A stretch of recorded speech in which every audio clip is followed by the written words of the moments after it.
Friends, कैसे हैं आप लोग। मेरे चैनल रूही एडुकेटर में आप लोगों का बहुत बहुत वेलकम है फ्रेंड। और मैं हूँ रूही।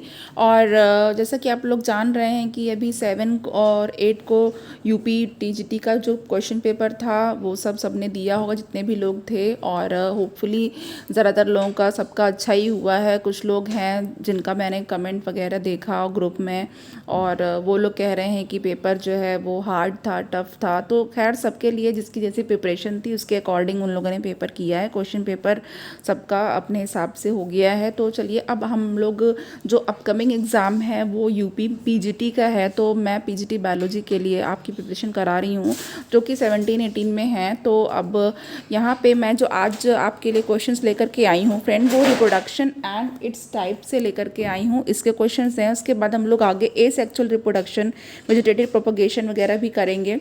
तो फ्रेंड, जितने भी लोग चैनल पर हैं, सबसे पहले तो उनको बहुत बहुत थैंक यू। और जितने भी लोग देख रहे हैं, सब्सक्राइब नहीं किया है, वो लोग भी सब्सक्राइब कर लीजिए, जिससे कि नोटिफिकेशन मिले और आपको सर्च करने में बहुत ईजी हो जाए।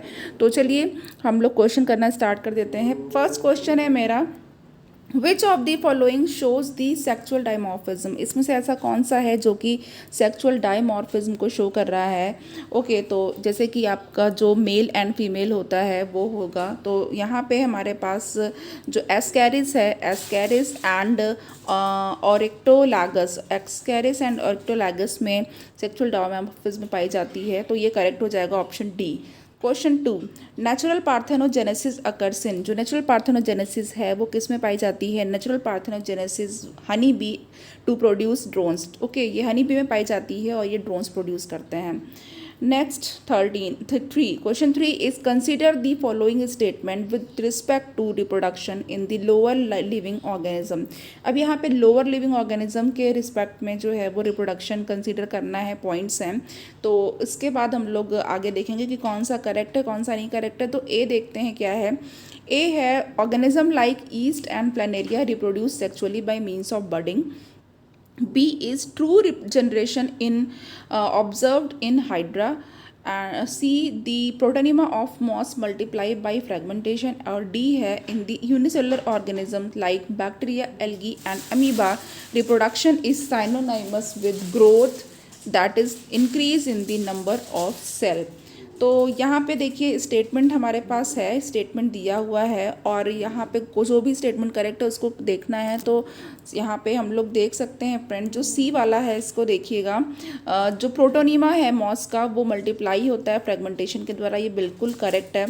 और जो डी ऑप्शन है कि यूनिसेलुलर ऑर्गेनिज्म, जैसे कि आपका बैक्टीरिया है, एल्गी एंड अमीबा, इसमें जो रिप्रोडक्शन होता है वो ग्रोथ के साथ साथ साइनोनाइमस होता है। मतलब कि जो नंबर ऑफ सेल्स हैं वो ग्रोथ के साथ साथ वो इंक्रीज करती रहती हैं। तो ई ऑप्शन बिल्कुल करेक्ट हो जाएगा। ओके, नेक्स्ट हमारे पास जो क्वेश्चन है, नेक्स्ट इज़ 5। तो 5 में यहाँ पे जो है फिगर है, देखते हैं। इसमें गैमीट्स दिए हुए हैं, इसको आइडेंटिफाई करना है। Identify gametes A, B and C respectively in the given diagram.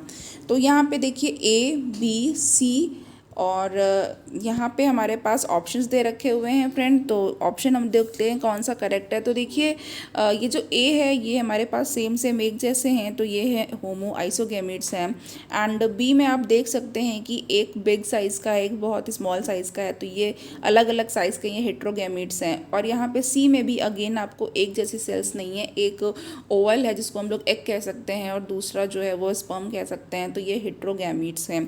तो यहाँ पे हमारे पास डी ऑप्शन करेक्ट हो गया है। Question 6 is, in which of the following animal parthenogenesis is very common.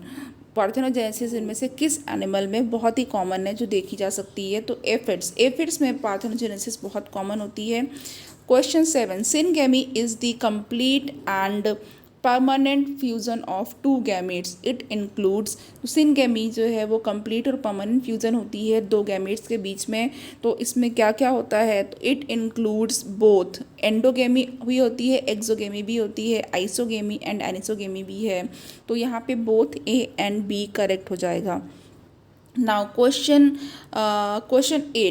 8 है which of the following gland is absent in the reproductive system of rabbit. तो यहाँ पे हमारे पास जो रिप्रोडक्टिव सिस्टम है रैबिट का उसमें कौन सी ग्लैंड एब्सेंट है।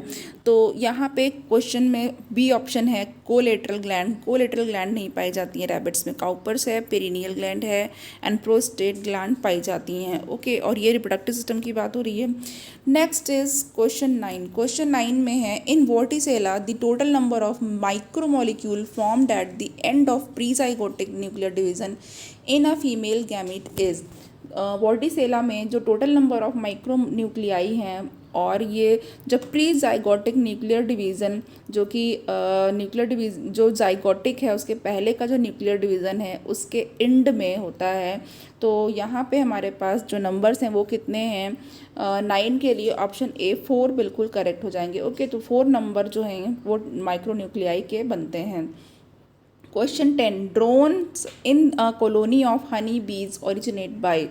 जो ड्रोन है हनी बी की कॉलोनीज़ में वो कैसे ओरिजिनेट होते हैं, वो ओरिजिनेट होते हैं एरनटॉकी। ओके, यहाँ पे बी ऑप्शन बिल्कुल करेक्ट है।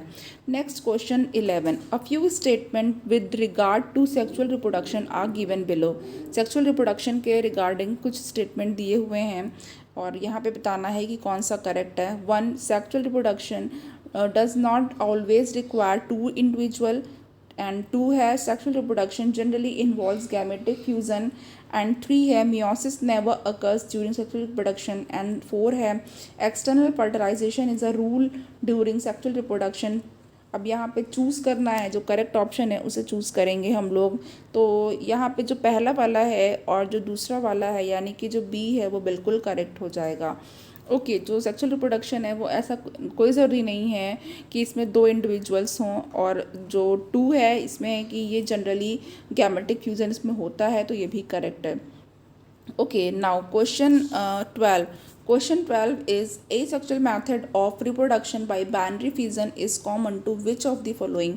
Now binary fission की बात की जा रही है और ये एक asexual method है रिप्रोडक्शन का। ये किस में कॉमन होता है? ये कॉमन होता है फ्रेंड यहाँ पे कुछ यूकैरियोट्स में कॉमन होता है, बिल्कुल कुछ यूकैरियोट्स में कॉमन है और इसके अलावा ये कुछ प्रोकैरियोट्स में भी कॉमन है। तो यहाँ पे जो सी है 1 and 3 वो बिल्कुल करेक्ट हो जाएगा। Now 13 is the statement given below describe certain features that are observed in the pistil of flowers. तो अब यहाँ पे जो फ्लावर के पिस्टल है उसमें उसके लिए बात की जा रही है, जो कुछ फीचर्स हैं जो पिस्टल में देखने के लिए मिलते हैं। तो यहाँ पे हमारे पास जो पहले हम लोग देख लेते हैं पॉइंट्स कौन कौन से हैं। 1 पिस्टल में produce more than 1 seed. Pistol एक से ज़्यादा सीड प्रोड्यूस कर सकती है। और दूसरा पॉइंट है ईच कार्पेल में have more than 1 ovule. Her carpel में एक से ज़्यादा ओव्यूल हो सकते हैं। और थर्ड पॉइंट है each carpel has only 1 ovule, कि हर कार्पेल में एक ही ओव्यूल हो सकता है। एंड 4 है पिस्टल हैव ओनली 1 कार्पल, कि पिस्टल में सिर्फ एक कार्पल हो सकता है। तो यहाँ पे हमारे पास जो 13 है इसके लिए देख लेते हैं। इसके लिए हमारे पास ए यानी जो 1 वाला है कि पिस्टल एक से ज़्यादा सीड प्रोड्यूस कर सकती है, और जो 2 पॉइंट है कि हर कार्पेल में एक से ज़्यादा ओव्यूल हो सकते हैं, ये दोनों ही करेक्ट है। तो इसलिए हमारे पास ऑप्शन ए करेक्ट हो जाएगा। Question 14 which of the following situation correctly describe the similarity between an angiosperm egg and human egg। इसमें से कौन सा ऐसा है जो कि एंजियोस्पर्म एग और ह्यूमन एग में सिमिलैरिटी शो करता है। तो यहाँ पे हमारे पास जो ऑप्शन हो जाए, पहले हम लोग देख लेते हैं कि यहाँ पे पॉइंट्स कौन कौन से हैं। तो eggs of both are formed only once in life time. ये दोनों के जो एग्स होते हैं वो लाइफ टाइम में यानी कि जीवन काल में बस एक बार बनते हैं। और बी जो 2 ऑप्शन है हमारे पास वो है both the angiosperm egg and human egg are stationary, कि एंजियोस्पर्म और ह्यूमन के एग स्टेशनरी होते हैं। थर्ड है both the angiosperm egg and human egg are mobile, और कि दोनों के ही एग जो है वो मोबाइल हैं। एंड 4 है syngamy in both results in the formation of zygote, कि दोनों में ही जब सिनगेमी होती है तो जाइगोट का फॉर्मेशन होता है। तो यहाँ पे 14 के लिए हमारे पास जो करेक्ट है सिर्फ 4 वाला करेक्ट हो जाएगा, कि सिनगेमी जो है वो दोनों में ही एंजियोस्पर्म के एग में और ये जो आपका ह्यूमन एग है दोनों में ही जाइगोट का फॉर्मेशन होता है। Now 15th question is A few statements describing certain feature of reproduction are given below. 1. Gametic fusion takes place. 2. Transfer of genetic material takes place. 3. Reproduction division takes place. And 4. Progeny have some resemblance with parents. तो यहाँ पे हमारे पास select करना है option that are true for both asexual and sexual reproduction, जो कि ए sexual और sexual दोनों के लिए ही करेक्ट है। तो यहाँ पे देख लेते हैं 15 के लिए हमारे पास जो 15 है इसके लिए हमारे पास दूसरा वाला ऑप्शन देखते हैं कि जो जेनेटिक मटेरियल का ट्रांसफ़र होता है वो होता है, ये बिल्कुल करेक्ट है। एंड और यहाँ पे हमारे पास जो फोर्थ वाला है कि जो प्रोजिनी होती है उनकी पेरेंट के साथ रिजेम्बलेंस होती है, ये भी करेक्ट है। तो यहाँ पे हमारे पास सेकेंड एंड फोर्थ दोनों ही ये ए सेक्चुअल और सेक्चुअल दोनों के लिए ही करेक्ट हो गया है, हमें दोनों के लिए देखना था। Okay, now 16 is a multicellular filamentous alga exhibit a type of sexual life cycle in which the meiotic division occur after the formation of zygote. The adult filament of this alga has, ये कहा जा रहा है कि एक filamentous alga है और ये मल्टी सेलुलर है और इसकी जो सेक्सुअल लाइफ साइकिल है इसमें क्या होता है, मियोटिक डिवीज़न होता है जाइगोट के फॉर्मेशन के बाद। ओके, तो ये कह रहे हैं जो अडल्ट फिलामेंट है इस एल्गा का उसमें क्या क्या होगा। तो नाउ अडल्ट वाले में यहाँ पे हमारे पास हैप्लॉइड वेजिटेटिव सेल होगी और डिप्लॉइड गैमेटैंजिया होंगी। वेजिटेटिव सेल्स हैप्लॉइड होंगी और गैमेटैंजिया भी हैप्लॉइड होंगी। तो यहाँ पे हमारे पास डी ऑप्शन बिल्कुल करेक्ट हो गया है। Now 17th is the male gamete of rice plant have 12 chromosomes in their nucleus. जो मेल गैमीट है राइस प्लांट का उसमें 12 क्रोमोसोम्स होते हैं इसके न्यूक्लियस में। Okay, the chromosomes number in the female gamete, अब क्रोमोसोम नंबर जो फीमेल गैमीट में है जाइगोट में and the cell of seedling will be respectively, और इसके सीडलिंग के जो सेल्स में होंगे वो कितने होंगे। तो यहाँ पे देखिए, यहाँ पे जो हमारे पास जो करेक्ट नंबर है वो कितना होगा, यहाँ पे जो फीमेल गैमीट में होगा वो 12 होगा, जाइगोट जो होगा फ्यूज़न से बनेगा तो उसमें डबल हो जाएगा, 2n होगा तो 24 हो जाएगा, और जो सीडलिंग्स होंगी इसमें 24 होगा। ओके, तो यहाँ पे हमारे पास 17 का सी बिल्कुल करेक्ट हो चुका है। नाउ क्वेश्चन 18 है given below are few statements related to external fertilization, choose the correct statement। external fertilization से related है ये, तो यहाँ पे कुछ statements दिए हुए हैं तो इसमें हम लोग देख लेते हैं कि ये कहा जा रहा है the male and female gametes are formed and released simultaneously। फिर 2 है only a few gametes are released into the medium। 3 water is the medium in a majority of organism exhibiting external fertilization। and 4 offspring formed as a result external fertilization have a better chance of survival than those formed inside an organism। तो यहाँ पे हमारे पास जो correct option है वो कौन सा हो जाएगा। देखिए करेक्ट ऑप्शन में हम लोग जो फर्स्ट वाला देखते हैं, जो मेल और फीमेल गैमीट होते हैं वो बनते हैं और एक ही साथ रिलीज़ होते हैं। ओके, तो ये हमारे पास करेक्ट है। और इसके बाद हम लोग थर्ड वाला देखते हैं, जो वाटर जो है वो माध्यम होता है in the majority of organism और ये एक्सटर्नल फर्टिलाइजेशन में हेल्प करता है। ओके, तो ये हमारे पास बी ऑप्शन बिल्कुल करेक्ट हो चुका है 18 के लिए 1 and 3। नेक्स्ट इज़ 19 में है which of the following statement support the view that elaborate sexual reproduction process appeared much later in the organic evolution. तो यहाँ पे हमारे पास अगेन कुछ पॉइंट्स हैं। Lower group of organism have a simpler body design. 2 asexual reproduction is common in lower group। 3 asexual reproduction is common in higher group of organism। and 4 the higher incidence of sexual reproduction in angiosperm and vertebrates। तो देखिए friend, यहाँ पे हमारे पास 19 के लिए जो correct हो जाएगा, तो पहला वाला हम लोग देखते हैं जो लोअर ग्रुप होते हैं ऑर्गेनिजम्स के उनकी बॉडी डिज़ाइन जो होती है वो सिंपलर होती है बहुत ही। और जो दूसरा वाला है इसमें क्या है कि जो ए सेक्चुअल रिप्रोडक्शन होता है वो लोअर ग्रुप्स में कॉमन होता है, ए सेक्चुअल कॉमन होता है, सेक्चुअल जो है वो रेयर होता है लेकिन कम होता है।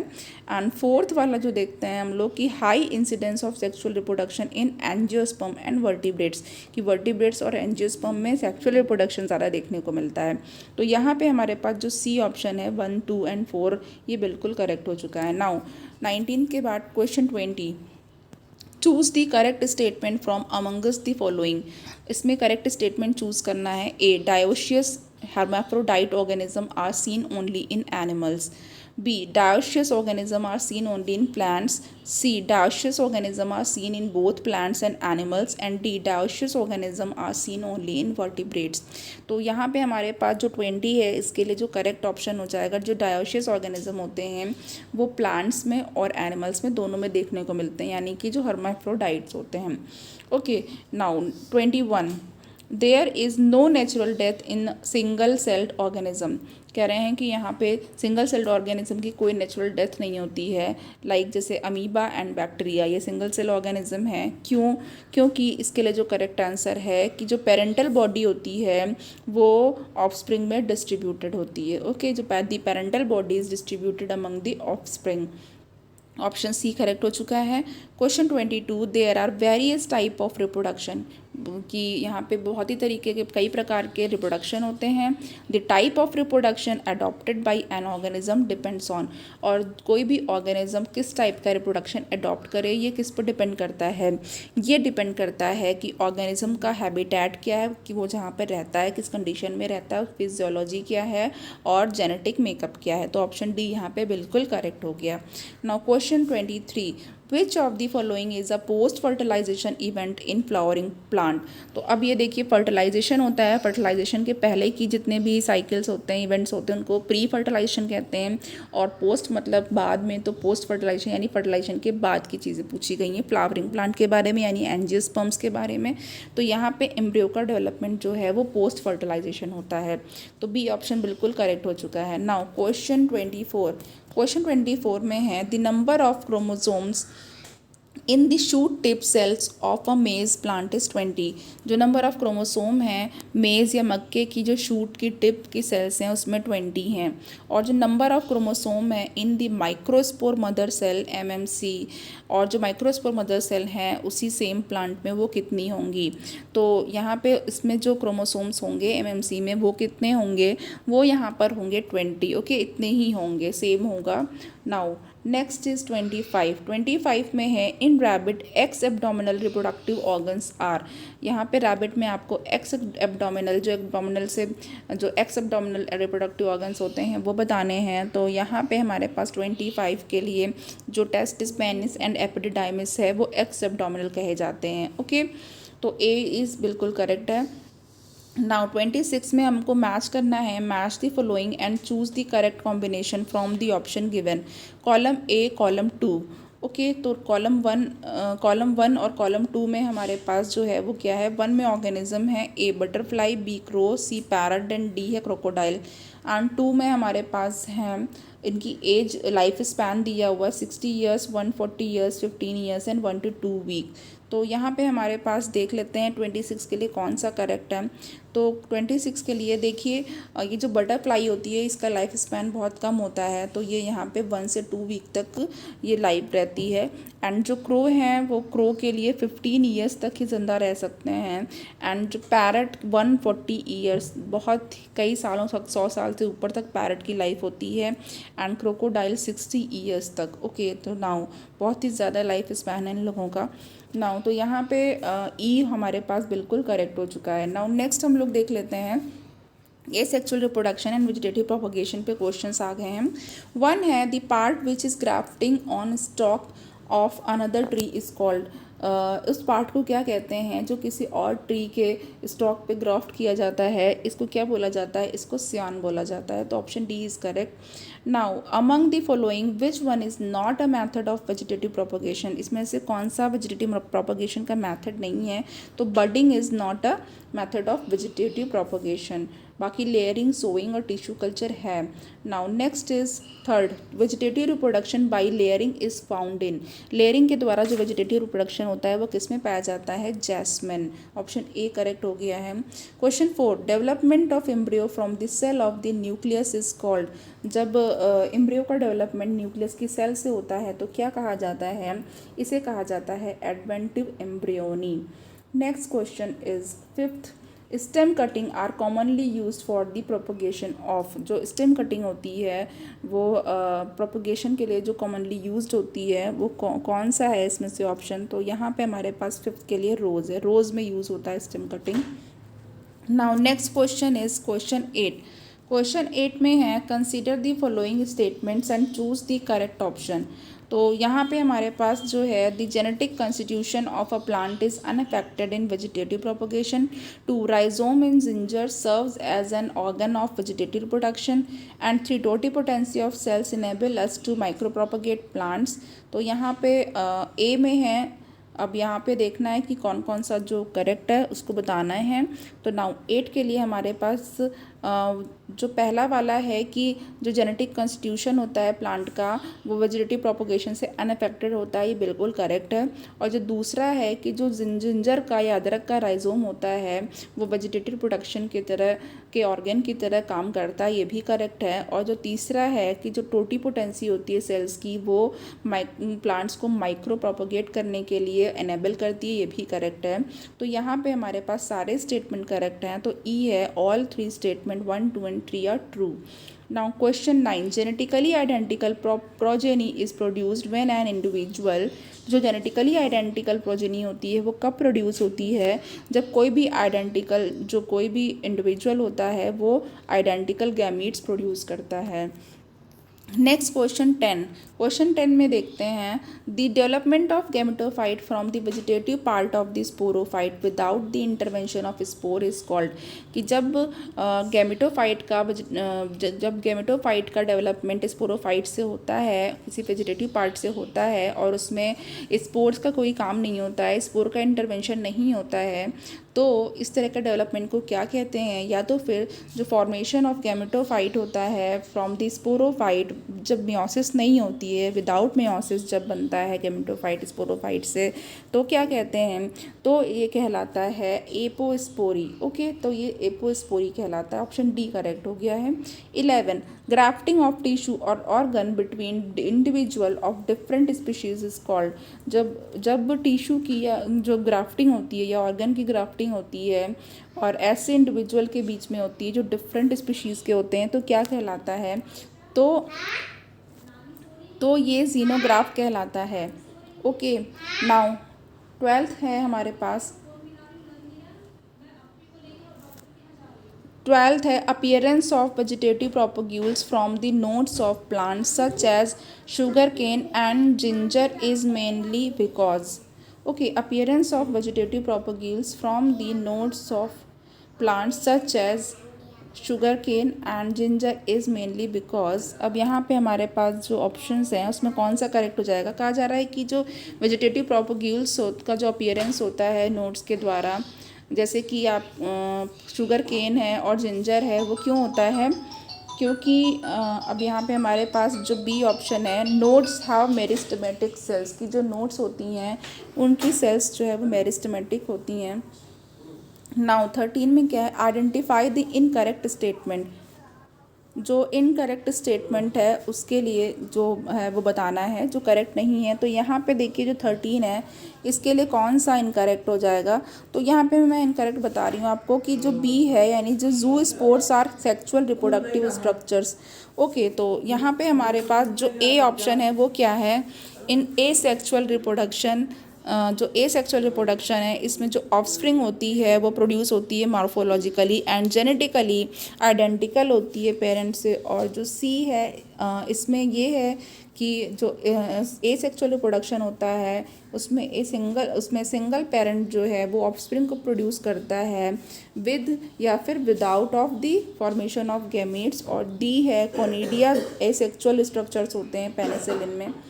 तो यहाँ पे हमारे पास ए, सी और डी करेक्ट है और बी वाला बिल्कुल करेक्ट है। ओके, नाउ तो यहाँ पे हमारे पास बी इनकरेक्ट हो चुका है। 14th is virus free culture of banana can be raise from. जो वायरस फ्री कल्चर होता है बनाना का वो किससे रेज किया जा सकता है? तो जो वायरस फ्री कल्चर होता है वो एपिकल सेल के द्वारा रेज किया जा सकता है। ओके, तो नाउ यहाँ पे हमारे पास ए ऑप्शन बिल्कुल करेक्ट हो चुका है। एंड 15th में है in Sansevieria the mode of vegetative propagation through। तो Sansevieria का पूछा गया है, तो इसमें हमारे पास जो करेक्ट ऑप्शन है वो क्या है? लीफ कटिंग से होता है इसमें वेजिटेटिव प्रोपगेशन जो होता है। नाउ 16th में देखना है, ए से डी तक है और यहाँ पे ए सेक्सुअल रिप्रोडक्टिव स्ट्रक्चर्स दिए हुए हैं। ए है हमारे पास यहाँ पे क्लेमाइडोमोनास है, देन पेनिसिलियम है एंड बी में, एंड सी है हाइड्रा, आप देख सकते हैं, एंड उसके बाद स्पॉन्ज है डी। तो यहाँ पे हमें बताना है करेक्ट यहाँ पे कौन सा ऑप्शन करेक्ट हो जाएगा। तो 16 के लिए देखिए, 16 के लिए जो यहाँ पे ए क्लेमाइडोमोनास में हमारे पास क्या होगा, जूस्पोर होगा, जूस्पोर से होता है। पेनिसिलियम में कोनिडिया है, एंड हाइड्रा में बड है, एंड डी क्या है, जेम्यूल, स्पॉन्जेस में जेम्यूल है। तो नाउ बी ऑप्शन हमारे पास बिल्कुल करेक्ट हो चुका है। नेक्स्ट क्वेश्चन हमारे पास क्या हो गया, नेक्स्ट हमारे पास जो है ऐसे क्वेश्चंस हैं जो डिफरेंट एग्जाम्स में बायोलॉजी के आए हुए हैं। तो नाउ अब यहाँ पे देखते हैं product of sexual reproduction generally generates. तो सेक्सुअल रिप्रोडक्शन का जो प्रोडक्ट होता है वो जनरली क्या जनरेट करता है, तो वो new genetic combination leading to variation, ऐसे जेनेटिक कॉम्बिनेशंस को जनरेट करता है जो वेरिएशंस को बढ़ाते हैं। ओके, नाउ उसके बाद हमारे पास 2 है, the term clone can not be applied to offspring formed by sexual reproduction because, जो क्लोन टर्म है उसको सेक्सुअल रिप्रोडक्शन से पैदा होने वाली जो ऑफस्प्रिंग होती हैं उनके लिए नहीं कहा जा सकता है। क्यों? क्योंकि यहाँ पे हमारे पास जो ऑफस्प्रिंग होती है उसमें एग्जैक्ट कॉपीज़ नहीं होती हैं पेरेंटल डीएनए की। ओके, इसलिए यानी ए ऑप्शन हमारे पास बिल्कुल करेक्ट है। Offspring do not possess exact copies of parental DNA. Now question 3, which of the following pair is not correctly matched, जो करेक्टली मैच्ड नहीं है। तो यहाँ पे देख लेते हैं हम लोग राइजोम बनाना, तो राइजोम और बनाना बिल्कुल करेक्ट है। Okay, then binary fission and sargassum, ये करेक्ट नहीं है, ये रॉन्ग है। तो यहाँ पे हमको इनकरेक्ट पूछा ही था, तो यहाँ पे हमारे पास यही हो जाएगा। नाउ कोनिडिया पेनिसिलियम, पेनिसिलियम में कोनिडिया होती है, बिल्कुल ये बिल्कुल करेक्ट है। नाउ ऑफसेट से वाटर हायसिंथ होता है, उसका जो है मैच है, तो बिल्कुल वाटर हायसिंथ ऑफसेट है। तो डी भी बिल्कुल सही है। तो यहाँ पे हमारे पास कौन सा हो चुका है, बी ऑप्शन करेक्ट हो चुका है। Now question 4, vegetative propagation in mint suckers by, vegetative propagation in mints, mints में जो वेजिटेटिव प्रोपगेशन होता है वो कैसे होता है, मिंट में ये सकर के द्वारा होता है। तो डी बिल्कुल करेक्ट हो चुका है। Now 5th, vegetative propagation in pistia occurs by, pistia में वेजिटेटिव प्रोपगेशन कैसे होता है, ऑफसेट से होता है। तो बी ऑप्शन करेक्ट हो चुका है। नाउ क्वेश्चन 6 में है हमारे पास, to get haploid callus one can culture, haploid callus के लिए किसका कल्चर करना पड़ता है, हैप्लॉइड कैलस पाने के लिए पॉलन ग्रेन का culture. Okay, now question 7, in which one pair both the plants can be vegetatively propagated by leaf pieces. Okay, इसमें कौन सा ऐसा पेयर है जिसमें कि लीफ पीसेस से प्लांट वेजिटेटिव जो है वो प्रोपोगेट कर सकता है। तो यहाँ पे देखते हैं ब्रायोफिलम, जिसको अजूबी भी बोलते हैं, एंड क्लेचू। तो ये जो हैं दोनों प्लांट्स, इसमें लीव्स के थ्रू होता है। ओके, तो नेक्स्ट हमारे पास है question 8। Question 8 is what is common between vegetative reproduction and apomixis, apomixis and vegetative reproduction में कॉमन क्या है। तो इसमें जो कॉमन है कि जो दोनों हैं प्रोजेनी प्रोड्यूस कर होते हैं, आइडेंटिकल होते हैं पेरेंट्स से। ओके, तो ये इसमें कॉमन हो गया। नेक्स्ट इज़ क्वेश्चन 9, क्वेश्चन 9 में है which of the following propagates through leaf tips, leaf tips के थ्रू क्या प्रोपोगेट करता है। तो लीफ टिप्स के थ्रू वॉकिंग फन जो है होता है, जो वॉकिंग फन है ये लीफ टिप्स के थ्रू प्रोपोगेट करता है। Okay, now question 10, the reason of formation of embryoid from pollen grain in a tissue culture medium is. तो ये जो एम्ब्रॉयड का फॉर्मेशन होता है पोलन ग्रेन के द्वारा टिश्यू कल्चर मीडियम में, ये इसका क्या रीज़न है, किस कारण से होता है ये होता है सेलुलर टोटिपोटेंसी के द्वारा। ओके, सेलुलर टोटिपोटेंसी होती है इसलिए एम्ब्रॉयड बनता है। नाउ क्वेश्चन 11, क्वेश्चन 11 में हमारे पास क्या है, यहाँ पे ए से लेके डी तक है। नाउ इसको देखना है और आइडेंटिफाई करना है। तो यहाँ पे देखिए हमारे पास ए, बी है, सी एंड डी। ओके, पिक्चर दी हुई है और यहाँ पे हमारे पास ए बी सी डी में कॉलम बना हुआ है। तो हमारे पास 11 के लिए जो करेक्ट हो जाएगा वो क्या हो जाएगा। तो देखिए यहाँ पे जो सबसे पहले ये वाटर हायासिंथ है, तो वाटर हायासिंथ के लिए हमारे पास ऑफसेट करेक्ट हो जाएगा। ओके, देन हमारे पास यहाँ पे जो है एंड ये आप देख सकते हैं मार्केशिया का जो ये जो एंथ्रीडियोपोर है। ओके, एंथ्रीडियोपोर है यहाँ पे। एंड देन यहाँ पे तो आप एंजियोस्पर्म का देख रहे हैं, तो इसमें एंटीपोडल्स दी हुई हैं। एंड जो डी है वो क्या है, ऊगोनियम है। तो यहाँ पे हमारे पास जो सी ऑप्शन है वो बिल्कुल करेक्ट है, ऑफसेट, एंथ्रीडियोपोर एंड एंटीपोडल्स और ऊगोनियम। तो नेक्स्ट हमारे पास 12th क्वेश्चन है। 12th is offsets are produced by, offsets कैसे प्रोड्यूस होते हैं? ऑफसेट्स प्रोड्यूस होते हैं जब मिटोटिक डिवीजन होता है, तो ऑप्शन सी करेक्ट है। Now 13 sweet potato is modified, तो स्वीट पोटैटो जो है वो क्या होती है? वो मॉडिफाइड टैप रूट होती है। ओके, तो sweet potato is a modified tap root, option B correct है। Question 14 gemmule formation in sponges is helpful in, जो जेम्यूल फॉर्मेशन होता है स्पॉन्जेस में वो एसेक्सुअल रिप्रोडक्शन में हेल्प करता है। Question 15 the development of sporophyte without fertilisation from the vegetative cell of the gametophyte is called, जो डेवलपमेंट होता है स्पोरोफाइट का बिना फर्टिलाइजेशन के वेजिटेटिव सेल के द्वारा ऑफ द गेमेटोफाइट, उसे क्या कहते हैं? उसे कहते हैं हम लोग यहाँ पे एपोगेमी। ओके, उसे एपोगेमी कहते हैं। तो यहाँ पे देखिए फ्रेंड, आज के लिए जो इतने क्वेश्चन थे सब मैंने करा दिए हैं, ये आपके रिप्रोडक्शन से रिलेटेड क्वेश्चंस थे, आगे भी कराऊंगी मैं। ओके, तो आज के लिए इतना ही, और लेक्चर को प्लीज़ लाइक करिए, लर्न करिए और अपने अपकमिंग एग्ज़ाम की प्रिपरेशन अच्छे से करिए। सारे क्वेश्चन इंपॉर्टेंट हैं, तो एक भी स्किप मत करिएगा। Thank you so much.